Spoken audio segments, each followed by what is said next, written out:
Okay, everybody. Looks like we're ready to get started, and thank you. Nice to see I got a full house here. I see a few of you standing up, and actually usually there are empty spaces, but I think we've got everything full. So welcome. This is a game designer's view of neuroscience of VR, and I will be talking about quite a range here, but I want to start out with a disclaimer right at the beginning that I am a game designer. I've actually been making games professionally since 1980, so a long time in this field.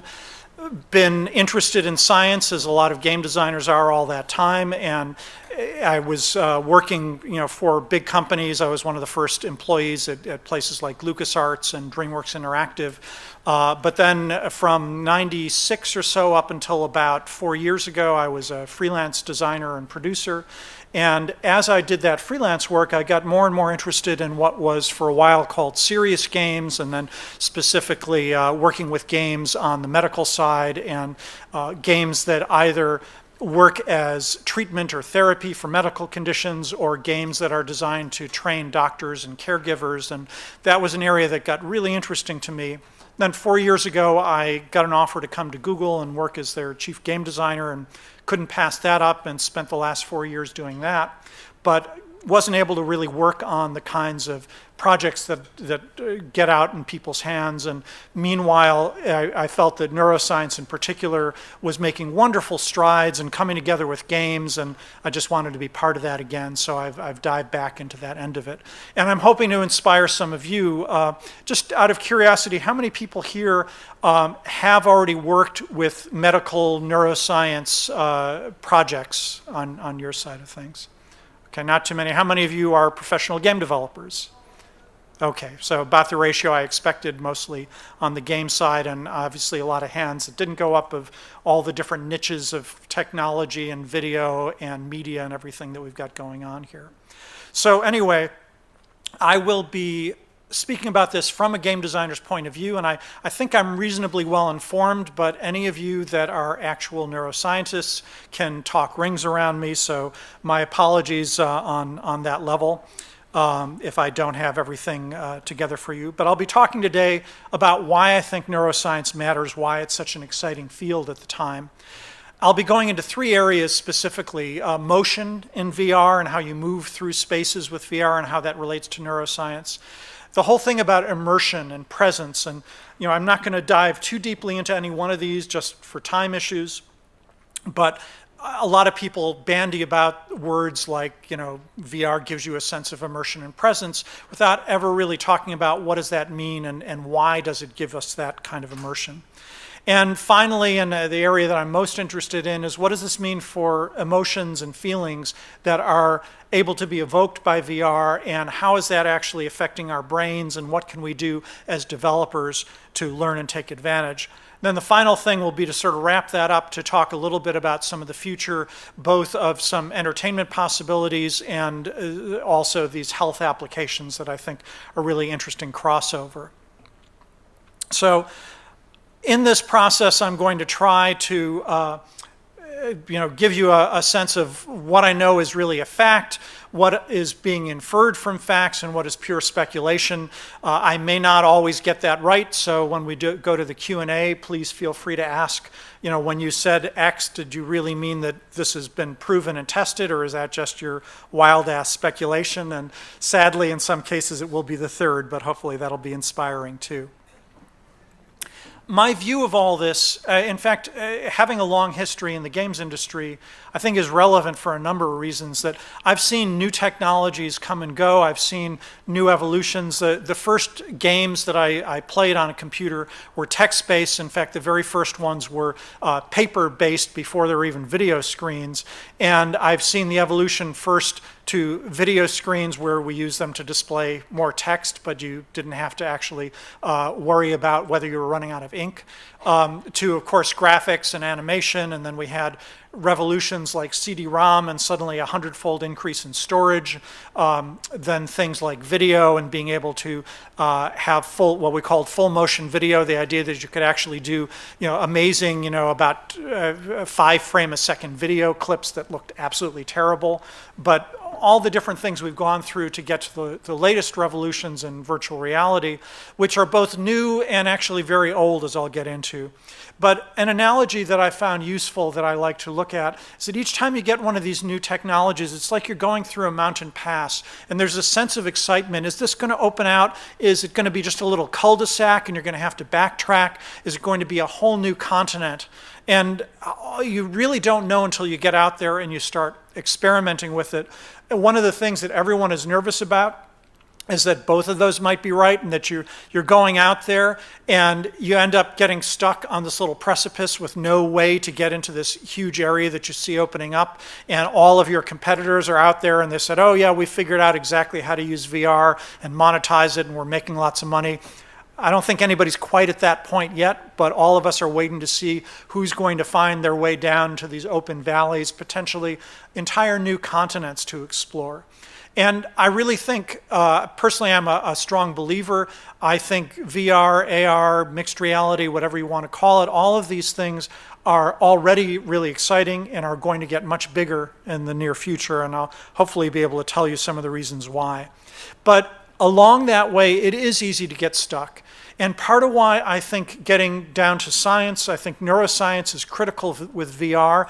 I've often used evolution and an understanding of what we as humans are evolved to perceive and to appreciate to guide me into new forms of entertainment, because I think if you get down to the fundamentals of who we are as human beings and what makes us excited, what makes us engaged, that's the basis of entertainment, it's the basis of learning, it's the basis of a lot of what these technologies are intended to do.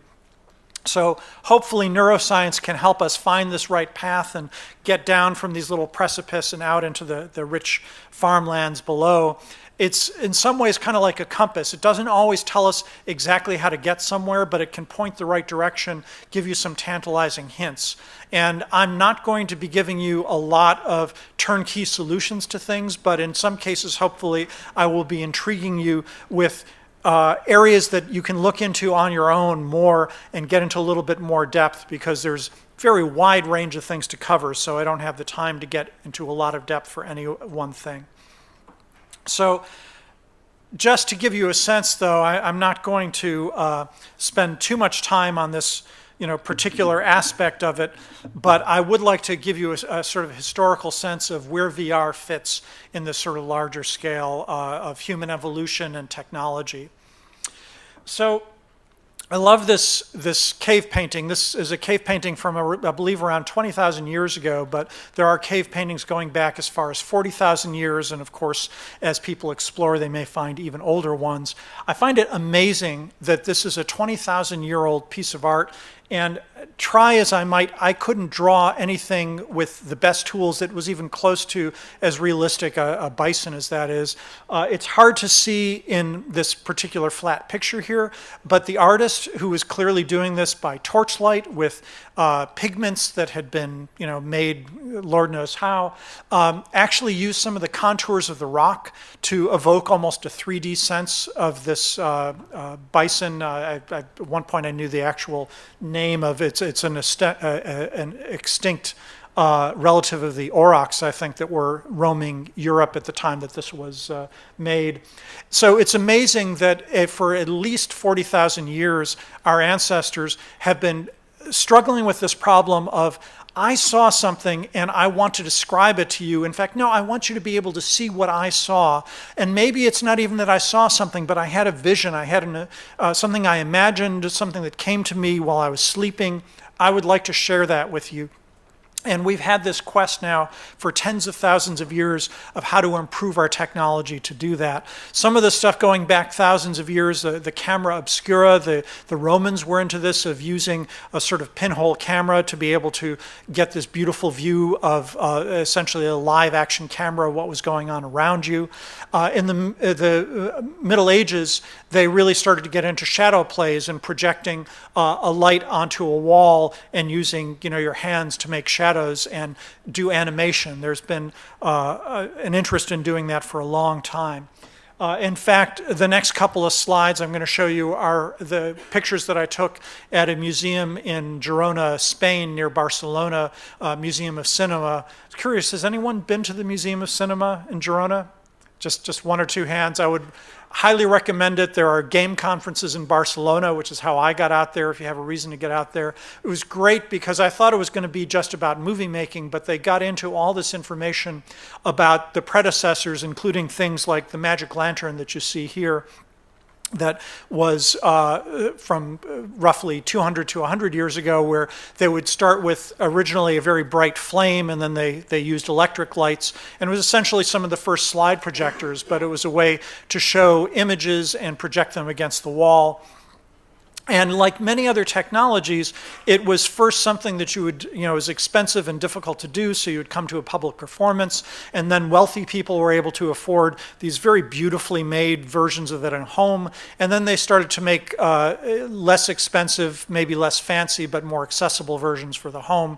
It was a huge thing around the late 1800s, and moved on, of course, to the early film cameras, same kind of evolution of stuff where you'd have to go to the theater, and then wealthy people were able to afford their own cameras, and eventually it became something where people could afford them, and of course now we carry around a whole film studio in our pocket. I love the scene in the Back to the Future movie where he comes in with his 1985 camera, and Doc Brown is amazed that he's got this whole television studio on his shoulder, and now we have something much more sophisticated that we stick in our pocket, and give it another 30 years and it will be either on our glasses or possibly embedded in our skulls at that point. But that kind of process of always wanting to have better ways of showing a higher resolution, more realistic images, and make it more accessible so that we could have it every day has been going on for a long time. Going into the 20th century, same kind of thing. VR started to get involved earlier than a lot of people have seen. There have been wonderful talks at other VR conferences about some of the early stuff from going back to the 1950s and even earlier. I love this sensorama thing, just really trying to engage all the different senses. And the military with heads-up displays has been working on this for quite a while.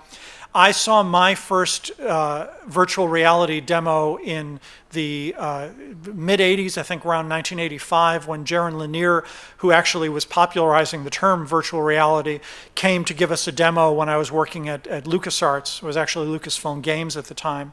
And he had a company called VPL, which stood for Visual Programming Language. And he was really excited because they had invented this visual language where you could use images to program.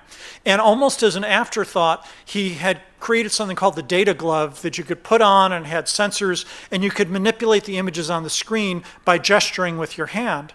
And one of the things that kept happening is that he would be showing us the screen and moving stuff, and he was so excited about this visual programming language, and we were all focused on the glove and this idea that you're reaching into the screen and you can actually kind of engage with what was then even at that point being called cyberspace. And in fact, David Fox, who just walked in here, was at that very same demo. But these were early stages. Like a lot of things, it was promised to be this wonderful new thing that was going to be around the corner in just a few years, and took a lot longer than people thought. The Virtual Boy that Nintendo did was yet another precipice out there that was really an interesting experiment, but it was just not good enough and way too cumbersome to be mass market in the way that it could be successful. But a lot of what we can do, I think, as a common thread in all of these things is what's going on with our eyes, with our brains. How do we perceive these things? What is it about these images? Going back to those earliest cave paintings, they're still things, we think of that as a picture of a bison, but ultimately what you're seeing are photons from an image that's projected from my computer of a picture that was taken of a painting that was done of this bison. There are so many levels between the reality of what that person saw 20,000 years ago and what you just saw now, and yet coming I'm getting chills just thinking about this. That wasn't just a thought that they had. That was a real animal that was alive 20,000 years ago, that through this long chain of technology and humanity has been brought to the present. And you are perceiving it in your brain in many ways through a whole bunch of tricks to trick your eye into thinking that that image you see, those photons, are like the real photons you get off of that animal itself. So if we can understand how our eyes and brains work, we can also understand all the shortcuts that our nervous system does, because it can't afford to take in everything that's around us and process it all at once. We're dealing with this now when we've got, the phones in particular are just going flat out trying to do a great 3D display, much less being able to scan the world around them. We're just at the edges of them being able to start to do that a little bit, so we have to get selective. And understanding what's going on inside people's visual systems, their brains, their vestibular systems and balance is really helpful, because we don't need to give all that information. We can give just the pieces that are necessary. So the first of these areas that I'm going to get into is motion. And one of the first things that comes up with VR, of course, is that idea of potential motion sickness. This is something that's been around for quite a while as well. I've got the picture of the boat in a storm out there because, of course, there's a connection to seasickness, car sickness. And again, thinking of it from an evolutionary point of view, if you are moving around in a world and you see things in that world, there's a one-to-one correspondence with how your head is moving and what your eyes are seeing. And over history, if there was a problem, if there was a mismatch, let's sort of get into the vestibular system that's able to sense how your head is moving and therefore keep a sense of your orientation. If there was a mismatch between what the semicircular canals in your inner ear were sensing, that, it's really interesting that I'm sure many of you have seen this, but there are those three semicircular canals that are oriented like the three mutually perpendicular areas of pitch, yaw, and roll, so that they can sense within your head as you move your head rotated in any direction. And if that was not matching up with what you saw for millennia, for millions of years really, that usually meant that you had maybe eaten a poison mushroom, or maybe that leftover haunch from the kill from a week ago had kind of turned a little green and you're hungry and you ate it anyway. And poison in your system sometimes interfered with what you saw compared to what you're actually sensing. And the best response to realizing you were poisoned was to try and purge your system of those poisons, which is why we get nauseous when we have things like motion sickness, from whether it's seasickness, car sickness, or now VR sickness. So it's useful understanding that. It doesn't do much for the people that actually experience it, but we have learned quite a bit of how to minimize those things. And sadly, just as with seasickness, car sickness, there are some people that are really sensitive and can never, read a book and be in a car, for example. I think we're always, and this is just my conjecture here, but I think we're always going to have some people at one end of that spectrum who just have trouble with that and are going to have trouble with a lot of VR if they move too swiftly. But there are things that we can do to help. I'm going to talk about how the brain tries to match the motion of your head with the visual system. I'll get into some more of the details of that later. But the bottom line is that if there's a mismatch, there's a problem. And unfortunately, there are dozens, if not thousands, of ways that there can be mismatches, so we're working on that. And you don't want that sense that you're being poisoned. Now, those of you working in developing VR, something that's happened universally with every team I've talked to is pretty quickly everyone finds the one person on their team that is most sensitive to VR motion sickness, and that poor person becomes the guinea pig for all of the new demos. And it's a really simple system. I frankly don't think we're going to have a better system than that for a long time to come. So those of you that are, anybody here who is that person on your team? Oh yeah, see some poor schlubs there that are doing that, and happily are committed enough to keep coming here. So more power to you, and hopefully there will be some reason for hope as we can figure out ways to minimize that. But this will be an issue that we're going to have to deal with as we move forward. So how can we minimize it? Well, Turns out, obviously, one of the biggest mismatches, I say obviously, but we only found this out empirically through trying stuff, is that having a really high frame rate is critically important. 90 frames a second is being held out. It turns out that if you can certainly get up to 120 frames a second before it starts to get to the point where I don't think there's a whole lot of necessity to go much faster than that. The ability of us to perceive stuff happening faster than 120 frames a second is there, but it's now we're getting down to a pretty tiny percentage of the population. And yet this is really an interesting point because frame rate, of course, is governed heavily by how much you're doing in each frame. The more processing you do, the harder it is to keep up. The faster a processor you need to be able to do that. And so almost everything else that we have in VR is fighting against that frame rate problem. There's this constant temptation to say, well, we could make the visual field bigger, we can come into higher resolution, we could do better quality graphics, we could just live with a little bit of a less of a frame rate. And sometimes that's actually a reasonable trade-off. If you're not moving people through that space, you can get away with a little bit slower frame rate. But in general, that's going to be a critical thing. And closely coupled with that is sensing where your head is and what your vision is looking at any given time. It's been thrown around many times that 20 milliseconds motion to photon is kind of the minimum that you want, or rather the maximum that you want. Faster than that is even better. And what that would mean is that you need less than 20 milliseconds between the time you're turning your head and the time you're actually seeing the visual system respond. 20 milliseconds is actually pushing it.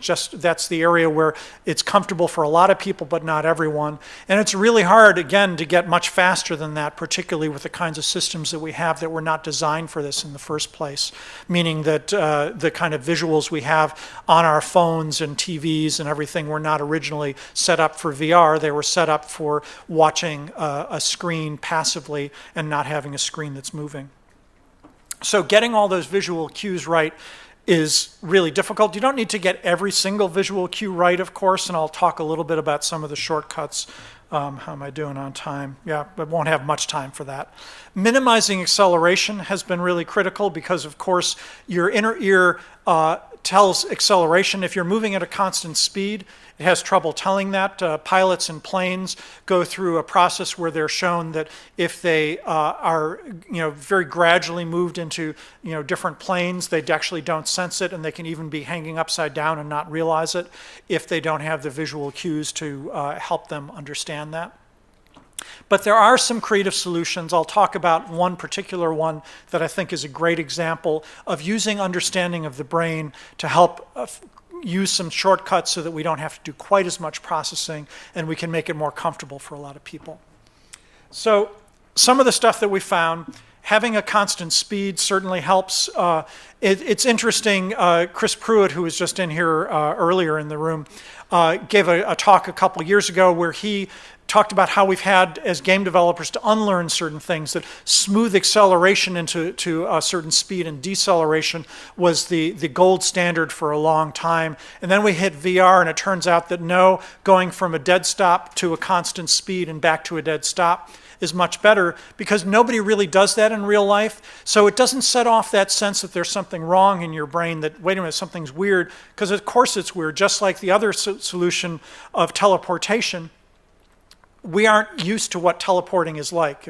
If an alien race that can teleport showed up, came in and saw our VR, they might be horrified because we get teleportation all wrong and it doesn't feel that way. But luckily, we're not one of those aliens, so we're okay there. But those are things that work. The other thing that I mentioned is curves. This is from a game that we did at Google called Zushi. And yes, Google actually does make some games internally. This was a VR game, where you're on a raft moving down a stream. And we did that on purpose because it's slow and it lets you see where you're about to turn and curve. And it did have acceleration as you move around those curves. You're getting acceleration around the curve. But we found for most people, as long as the speed was slow and they could see where they were going and anticipate that they'd have that curve, it wasn't so bad. Much like somebody in a car, if you're driving, you're much less likely to get car sick than if you're a passenger and if you're looking at a book or something and you're not seeing the world around you. Or with seasickness, if you're down in the hold cold and you're not able to see the horizon. It's you don't get the right visual cues. The cues are that nothing is moving, and yet your inner ear is telling you you are moving. So matching those things up really can help. Now, back in the movie industry, I'm sure most of you are familiar with this little bit. I have, very strong memories of being in a theater in 1977 and seeing that first Star Wars movie. And this moment where it zooms down and bounces up, you could hear the audience go, whoa, because there's enough of a sense with this huge screen that you're actually kind of on a roller coaster ride. And they did it again in the Battle of Hoth and Empire Strikes Back, where there's a quick moment where the snow speeders do a similar kind of maneuver. But in general, people don't get movie sick. There are some people actually shaky cams, and having that move around can really disturb some people. But a lot of this doesn't bother people, and it's a really interesting clue. When you see, well, why is it that we haven't had so much of a problem with films? And you look for the cases where it is a problem. So, one of the areas where it does come to be a problem is in IMAX films. Suddenly people get motion sickness again. The interesting thing there is understanding about the way your visual system works. You've got what's called the foveal area that is about 2 degrees left and right, up and down, the very center. So when you're looking at something, you're focusing, your eyes are focusing the image on a particular part of your retina that essentially is for high resolution viewing. The rest of your retina has a lot of rods and cones that can pick up visual images, but that's what we call our peripheral vision. And even though our brain tricks us into thinking it's a nice continuum, it's not. Those two areas work quite differently. And if you can take advantage of that, you can actually shortcut a lot of these things and can be very helpful. So what happens is, in an IMAX film or other cases where you sit really close to a screen, your peripheral vision actually sees all of this motion, and it's starting, it turns out that your peripheral vision is connected to a lot of your systems that give you a sense of orientation, partly because if you are focused on, for example, you're stalking an antelope, you may have your foveal vision aimed right at that antelope, but as you're moving along, your peripheral vision is telling you the way your body is moving and matching that up with what your inner ear is saying. So if you have motion in your peripheral vision, your brain is processing that. So one of the things that has come up is if you there's some really interesting experiments of processing an image that you see only in the foveal area that you're looking at, and having the peripheral vision not be in as high resolution, not requiring as much processing power. It's necessary to have eye tracking, and I'll talk about that in a bit. But one of the shortcuts that people have found is that if you blur or even black out your peripheral vision and still move the foveal vision, you get an interesting effect.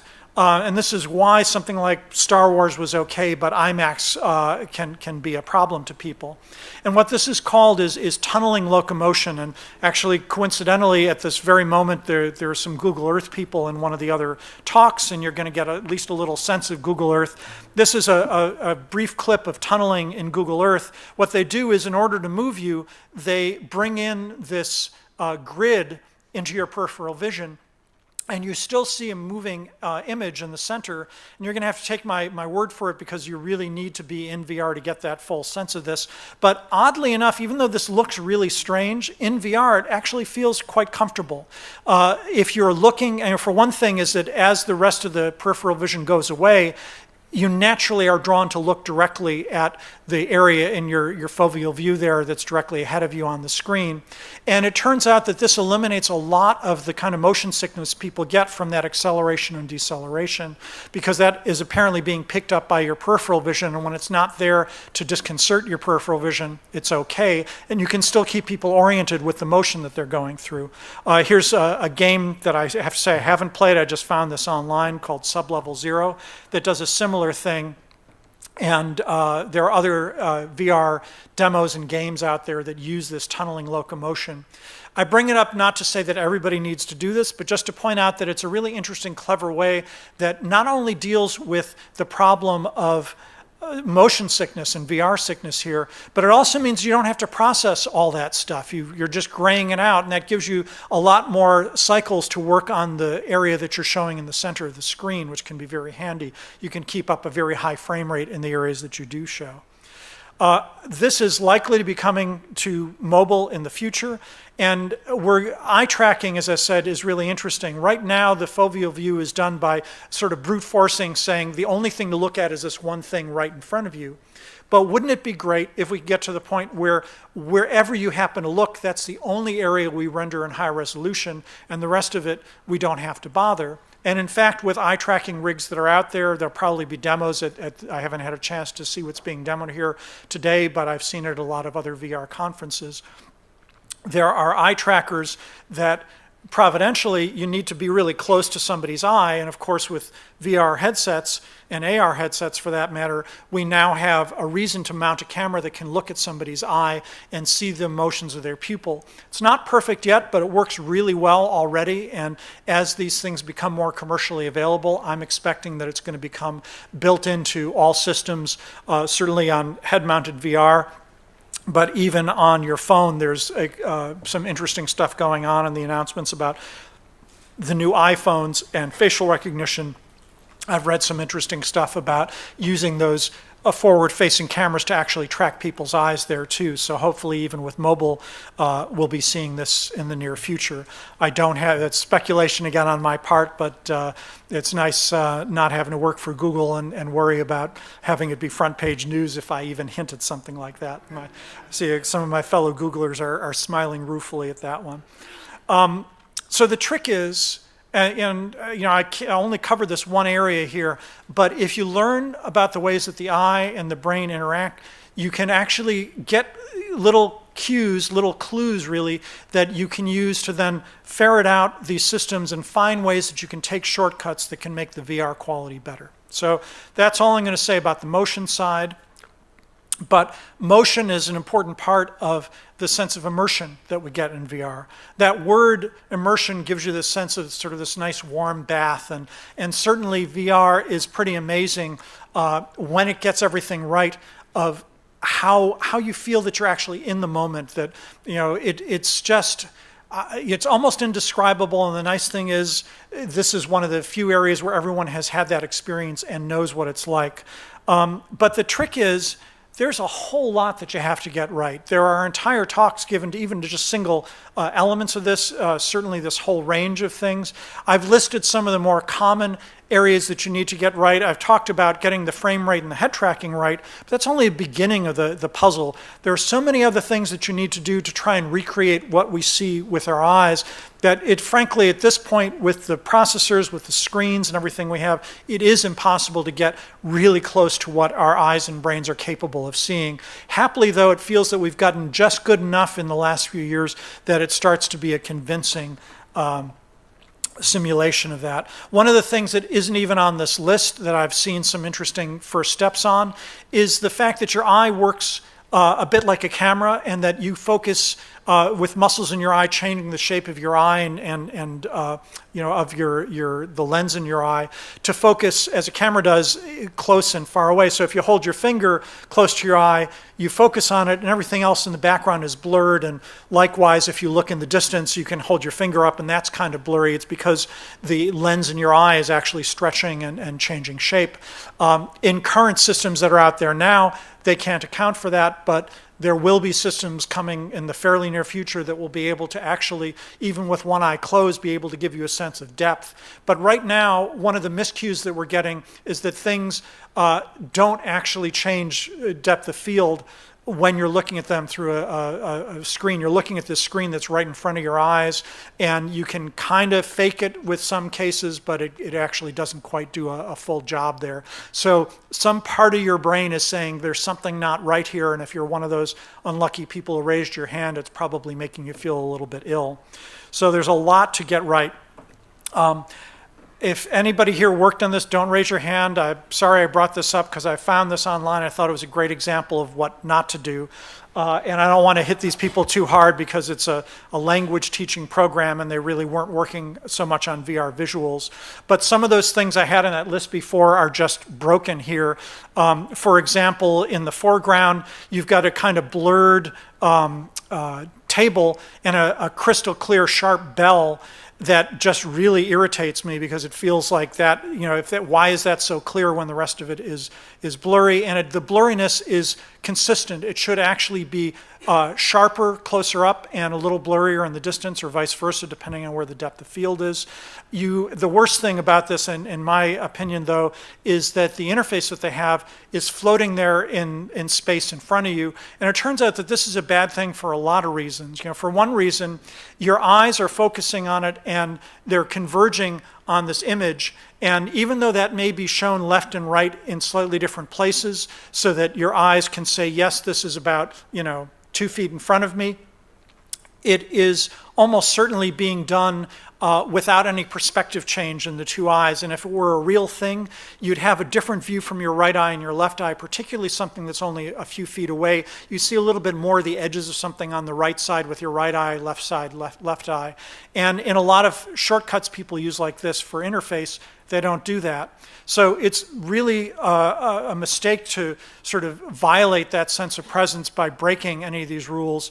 And diegetic interface is the term that's been brought up to actually put it into the world. So in a case like this, you could just as easily put that interface on what look like some plaques that are part of the 3D world and that are situated in that 3D world that your eye converges on properly.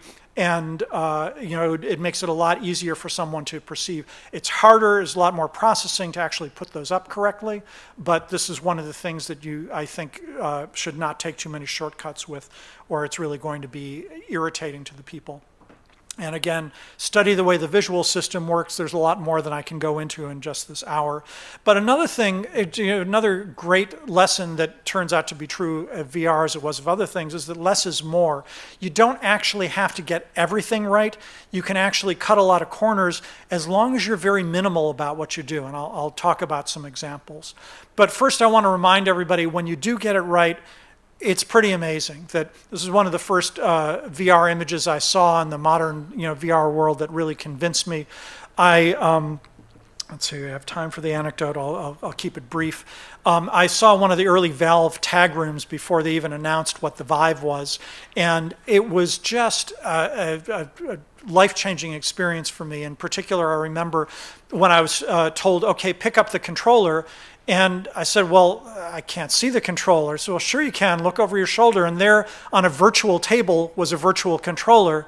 And I remember reaching over thinking, I thought I saw a table when I came into the room, not really believing it, and feeling an actual controller exactly where this virtual eye told me it would be, and feeling that in my hand was one of the most amazing moments I've had. When VR gets this right, it's amazing. And it wasn't very high resolution. It was really just a simple trick of combining that haptic feedback of what I could feel in my hand with what my visual system told me, and it was exactly where it was supposed to be. That's really a part of the critical thing and part of what I think is the magic of VR and what we're really aiming for here. So go for that feeling. I've had a lot of people say, yeah, VR isn't ready yet, we need another 20 years. No, I think you have that kind of experience. And how many people here experiencing VR had at some point that amazing, whoa, this is way more real than I thought it would be? Can I see hands? Yeah. Look at how many hands, and virtually everybody in the room is here because they had that moment.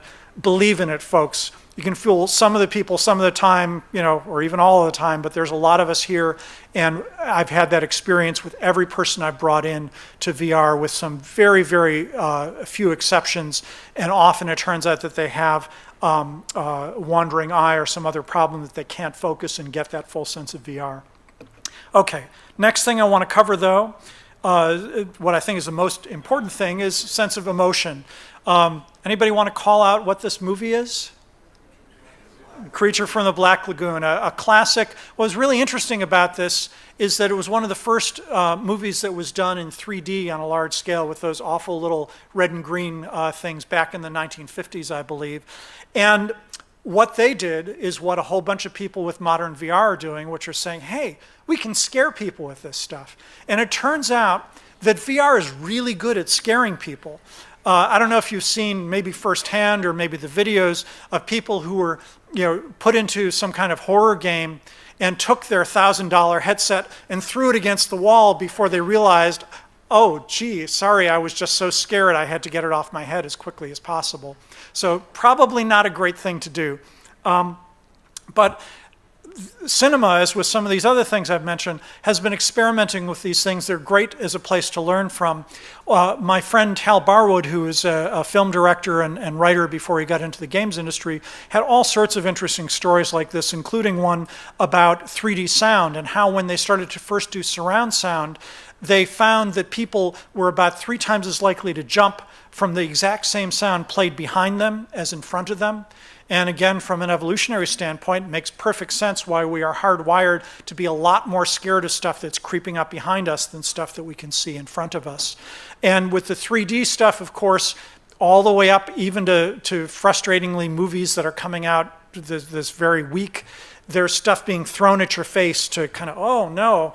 And that may work the very first time you've seen it, but please, don't keep doing that. It gets very thin very quickly. You end up with something that will look, as dated as our little monster here does very quickly. So really what I'm saying is that VR and emotion in VR is a good servant and a bad master. That you can go from that warm sense of immersion I was showing you to really scary horror very quickly. And this is actually, if you have that ability to defocus your eyes or cross them to make a 3D image, when this girl sort of pops out in 3D, even just looking at the screen, it's a little bit disturbing. But why is it so disturbing? Why is horror in VR so strong? Well, this is one of those areas where there's some very clear brain science behind it. At the very bottom center of this, there's the amygdala called out. And the amygdala is a very old part of the brain. It's present in fish and reptile brains. In fact, it's much larger in proportion to the entire brain in a lot of our ancestors and our relatives like that. Our cerebral cortex, all that big gray matter where you do a lot of your critical thinking, is a relatively recent addition compared to the amygdala. And what the amygdala can handle are some very basic functions. Fear is one of the primary things among them. It also handles anger and aggression, and those two together give you the famous fight or flight, that you need when you're under a threat to be able to decide almost instantly, should I run away from this thing, should I fight it? And that is so much built into our DNA that it's the first thing that comes up before we do any kind of extra processing on that. But one of the things that the amygdala also controls that is also just as deep and just as important for propagation and evolution is arousal and intimacy. This is also part of our brain that gets activated in romance and when somebody is close to us physically or emotionally. A lot of that is mediated by the amygdala. Now, in video games, the fight or flight stuff, aggression, fear, we're really good at that sort of thing. The sort of softer emotions like empathy and love, we're not quite so good at that. We're still working on that piece. And I'm really excited because for a long time, I've worked for several companies, LucasArts and DreamWorks in particular, where there were a lot of movie people, and they were sometimes even a little smug about the fact that movies were so much better at empathy, at love, at romance, and that sort of thing. This is something that's gone back a long time, but one of the reasons that they're good at it is because we feel that sense of intimacy. In fact, the very word brings forth the idea of being close to somebody, physically actually close to them. This goes way back again to film days. About 100 years ago, the director D.W. Griffith was pitching to some people. He had Mary Pickford, was one of the first It girls, one of the first actresses that was famous because she was so pretty and had that sense of presence on screen that came through.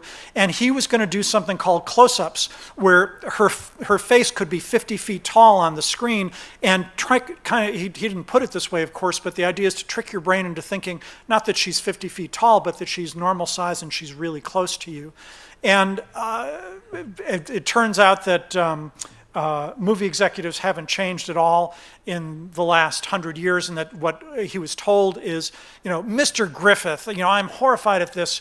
When we hired Miss Pickford, we paid for the entire actress. I want to see the entire actress on that screen.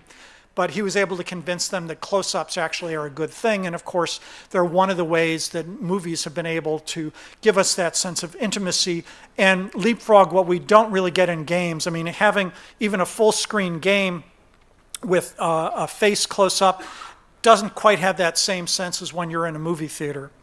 But with VR, you can be every bit as close, and in fact even closer, and it's even better than a movie screen or even a 3D projection because it's tricking more of your senses, and as you turn your head, you can tell that this character or this person or this hedgehog is right there next to you. And some of the Oculus people a few years ago gave a great talk about how they actually ran into trouble with this, because I'm sure a lot of people here have seen Henry, the Oculus movie that they did, and he's a sad little hedgehog. It's his birthday and all of his friends have abandoned him. Doesn't have many friends because he's so spiny, and you really feel sorry for the guy. And part of that, I'm convinced, and now it's conjecture, but I think it's based on good inference from the way that your brain works, is because you are physically right there in the room with him and he's right next to you. And you get that sense of empathy and caring about him, partly because of that, and also partly because of something else. He looks you right in the eye, and he can tell when you look at him, not so much from where your eyes are, but just from the way your whole head is pointing in the camera. And they found that people responded really well when you look at him directly, and he would smile and wave at you, and his eyes would get big. So they put a lot of that in there. They didn't stop to think that the story they did is about him being sad and lonely because he has no friends. Hi, how are you doing? Yeah, it's so awful. Everyone I care about, hates me. Hi, how are you doing? It's like, oh, wow, I guess I'm a real pariah here and he doesn't like me for some reason. So they actually had a bit of a misconnect between their script and the emotional connection of both that proximity and gaze. And gaze we haven't experimented with a lot in VR. As we get into eye tracking, I expect we'll do more. In film, it's been done all over the place. The actors are famous for their smoldering looks, and it really affects you emotionally. And again, you look at this close-up, when Leonardo DiCaprio or Kate Winslet are right there in front of you, you can see them close up, and it affects you emotionally. Well, this works really well in VR, and in terms of shortcuts, you don't need an actor, you don't need full resolution.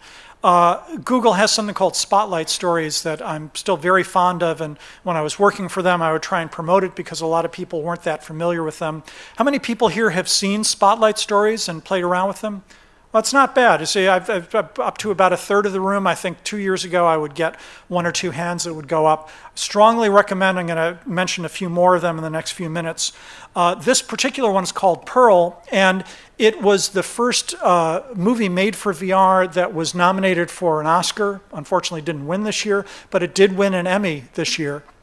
I'd really recommend you check it out on whatever VR system you have. It's available on quite a wide range, and certainly on Daydream and the less expensive ones, as well as on Vive. And it's really effective. Part of the reason it's effective, it's a very short, it's like a 5-minute, almost like the Pixar shorts you see before their full features. And as you can see, not very high resolution. There's no dialogue in it, so quite simple, but it's shot almost entirely from the passenger seat of a car. So this is a full 360 view, and of course when it's actually in VR, you're seeing a much narrower field of view, so everyone seems much closer. And you get that sense of physical intimacy, which I believe is triggering your amygdala, is making you feel like these people are right there in the car with you. You could reach out and touch them and vice versa. And that, I think, is triggering a sense of empathy. I found myself watching this in VR, it's extremely emotionally engaging. And when I've seen it on YouTube on a flat screen, doesn't have that same effect. And then I go back into VR and I actually find myself moved to tears again. So I would recommend that you check that out. Of course, your mileage may vary about what really hits you. So for emotion, I would recommend watch out with fear and aggression. Yes, you can get really strong with VR very easily, but you can overdo it very easily. Let's not be the laughing stock of the future and overdo it. I really think there's a lot of room for emotion and empathy and even romance in games that we can do in VR films, and I'll get into some speculation on that in a moment. But realize that VR is building on very old biology. This is talking about stuff that in some cases is many millions of years old. The amygdala was formed, as far as scientists can tell, hundreds of millions of years ago by our very, very distant ancestors. And you can use this to explore some really new approaches that we've never been able to do before. What are some of those things? Well, let me speculate on a few of them. In terms of movies, again, I'll hit some of the spotlight stories. There are two that I would also strongly recommend you look at. Special Delivery and The Simpsons did a 600th episode in VR. And what's interesting about both of these is that both of these are comedy. Special Delivery was done by Aardman Studios, who do the Wallace and Gromit films. They both use a 360 view, all the spotlight stories do, to give you the ability to look anywhere around you. But they've built a bunch of Easter eggs and little stories that pop up. And in Special Delivery, in fact, it's about a night watchman who thinks there's a burglar, and it turns out it's Christmas Eve and it's Santa Claus. Sorry for the spoiler there. But the point is that he's tracking Santa all through this courtyard. And you're in the center of the courtyard, rotating around, looking into the rear windows. It was actually kind of Hitchcock-inspired in a couple of ways, of all these different apartments. But if you look away from the night watchman, they basically go into a pause loop, and there are other little stories that you can uncover just by looking at them without needing any gaze, but just seeing which way your head is turned. And some of those play out over several episodes, so that even in the couple of minutes that this story runs, if you go back and look at a woman, she's feeding some pigeons, and that's great. You go away, you look at her again, there are so many pigeons that she gets scared and runs inside her house. The third time you look at her, the pigeons have formed a little pyramid, and the one on top is trying to open the doorknob, and she's inside peeping out, in horror at this, because they want to get all the breadcrumbs right away. So that kind of thing of building in Easter eggs, I think, is really great.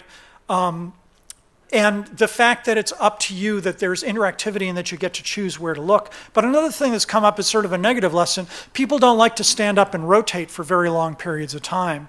So I really think that we're going to be seeing a lot of 180-degree seated VR, where you sit down and you can turn your head and see stuff happening all around you, it seems, but you don't need to be constantly looking behind you.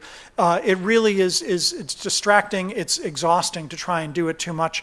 And that, in turn, will make it easier. We won't have to render quite as much. It'll be much easier to shoot it when you don't have to worry about hiding the cameras completely, because, of course, with regular film, you can do that because they're only pointing one way. Here's a way of compromising between that wide field of view of VR, but not 360. So I think we're going to see quite a bit of that. It's easier to shoot it, it's easier to light it that way. And the interactivity can come through the gaze. You can tell which way people are looking, at least at first with the way their heads are pointed, and soon with their actual eyes, with eye tracking. And this could be a shared reality where we're all seeing the same thing, or it could be essentially single player. Perhaps your own particular preferences are either for Kate Winslet or for Leonardo DiCaprio. You could see it only from the point of view that you want to see and not have to, as we do now in movies, see both points of view of that. Or you could have something that's meant to be essentially a single player experience, that everyone gets a different experience each time that they view it. But in general, there's going to be strong replay value, so you can shoot these things once and have people come back and watch them over and over again to catch all the bits they missed. With that Simpsons episode, there's one point where I look up and I realize that they've done a little gag on the Sistine Chapel, and painted on the roof above me is a little Easter egg. It's also the monetization side, that if you imagine these kinds of VR movies happening, you can do ads or product placement in real time, so that in the world around you, there can be actual real-time ads that are changed every time somebody sees it. Okay, games as medicine. This is an area that I've been working a lot in. I know not a lot of people are in it at the moment. I'm going to talk about some stuff that is not VR for a moment. Just in the last week, there have been a couple of announcements. Pear Therapeutics got FDA approval for an app that will help treat substance addiction. It's used in conjunction with therapy, and there's another company called Akili that I'll mention in a moment, but what's exciting about them is that they're in the process of trying to get FDA approval for the first time of actually being able to prescribe the game on the same level as pharmaceuticals, which opens up a $300 billion annual market where you can actually have a doctor say, yes, you need to play this game, and here's a prescription for it. Really exciting area. They're hoping to get approval. It's in double-blind testing, so they won't know until later this year. Play to Prevent was a project I worked on very briefly with some people at Yale.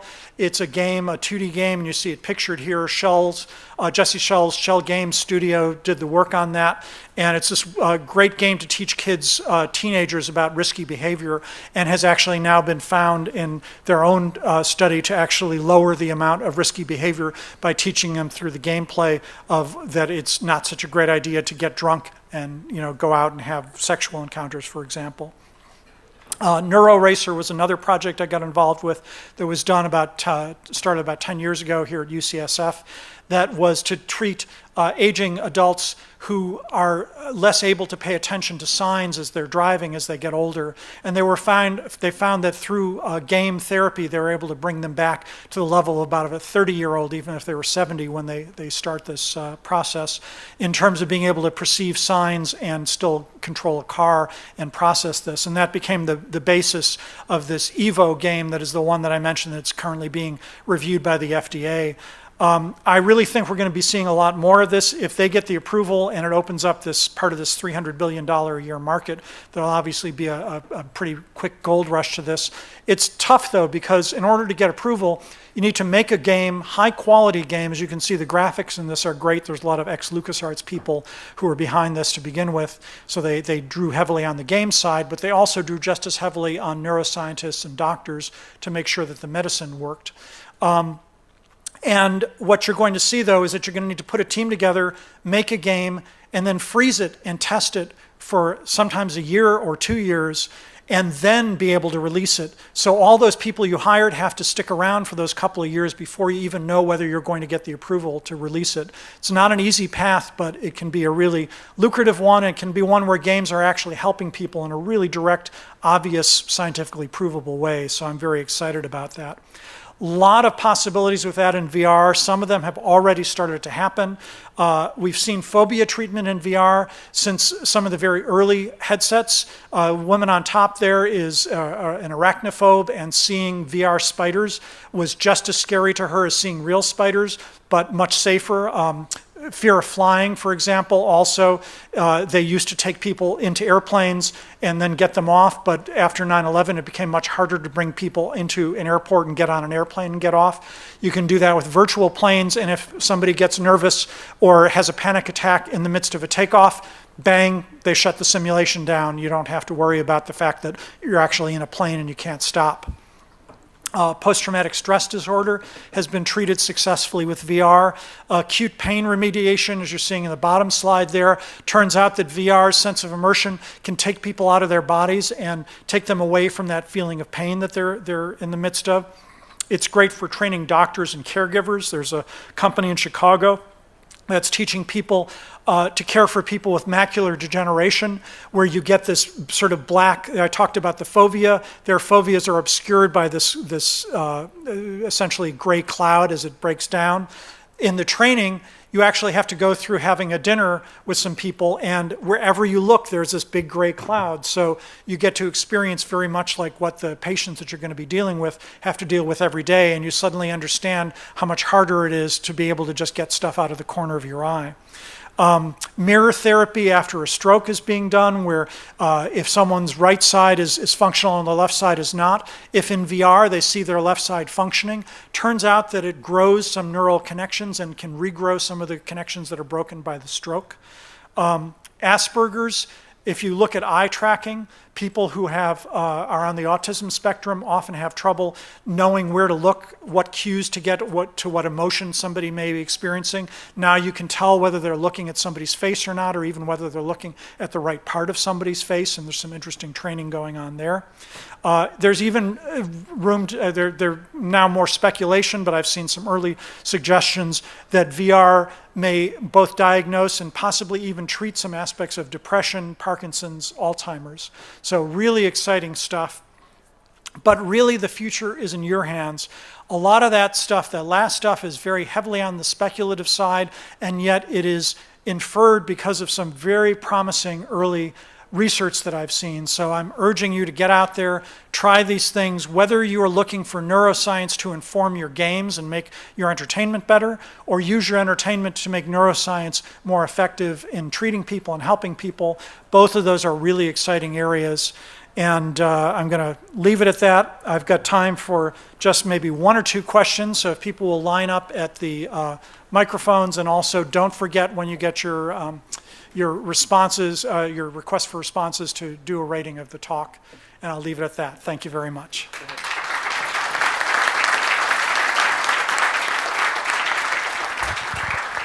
Yes, I have a neuroscience question for you, which has always puzzled me. You know, the expression looks can kill.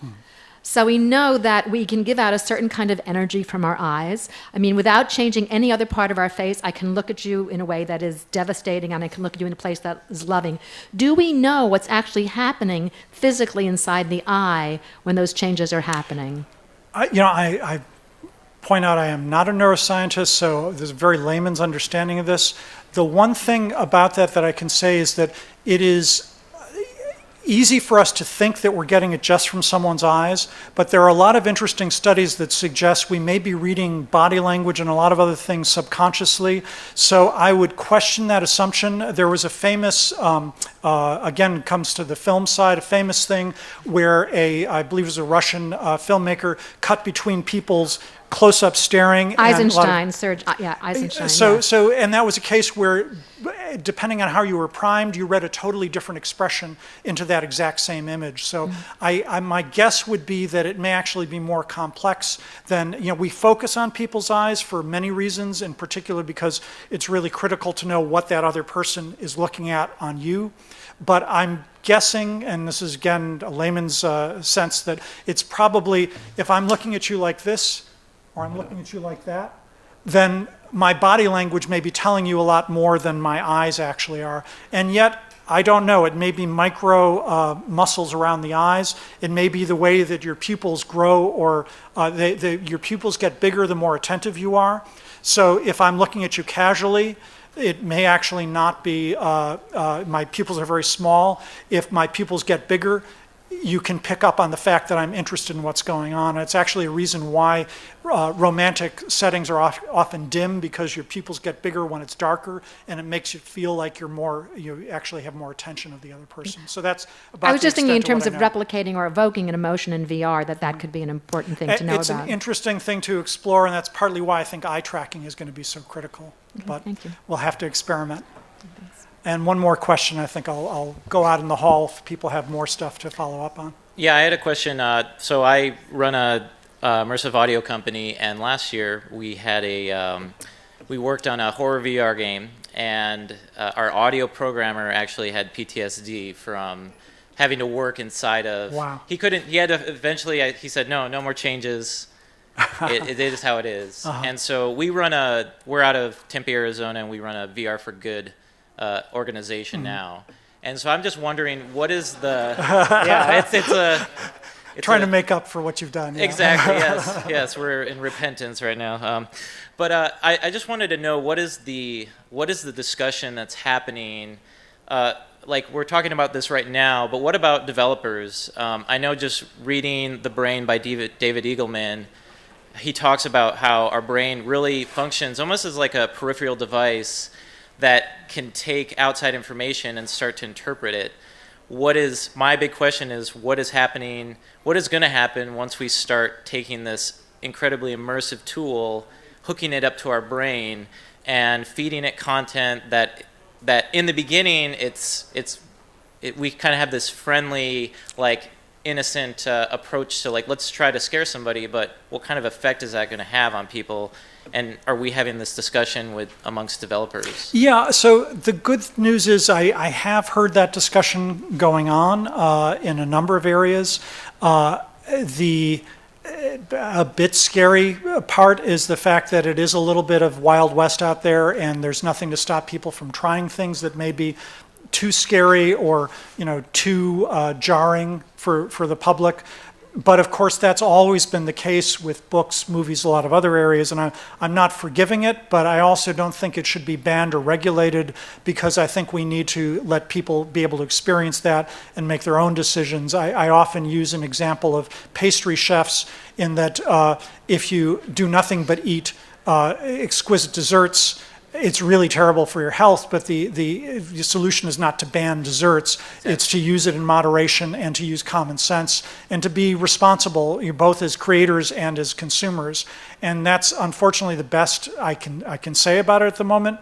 But part of what I've actually been drawn to this, partly because I do want to see what positive things, what undeniably scientifically proven positive results we can get from this, because that does help counterbalance the fact that, like any tool, I had that good servant, bad master thing. You have to really be careful about how you use it, and I think we need to be responsible. I know I'm not the only one bringing this up. I've heard at a number of other VR conferences people talking about responsible use of that emotional connection in VR. But beyond that, I think there's so much we're still experimenting with. We will have to try our way through that, and I'm encouraged by the fact that there are a lot of reputable scientists and universities that are exploring a lot of this stuff, and the faster we can get that information, the better. So is there a resource that, because I totally agree with you, is there a resource that we can go to in order to just learn more about things that we should be thinking about? I don't know of any central resource. I actually have people at another conference, somebody came up in questions and said, maybe we should start a central repository. And somebody else said, well, yes, but how do you regulate what gets into it and verify whether it's some crackpot thing that, it's chemtrails that are, seeping into our VR systems. Right. And that's a tough problem, and it's not really my area of expertise, so I'm going to dodge that for now, but I would happily support efforts along those lines, and I hope that we will have some better ways of being able to measure that in the near future. Okay, thank you. Thank you. And I'm going to head outside now so they can clear the room, and I think we've got lunch coming up next, but thank you very much.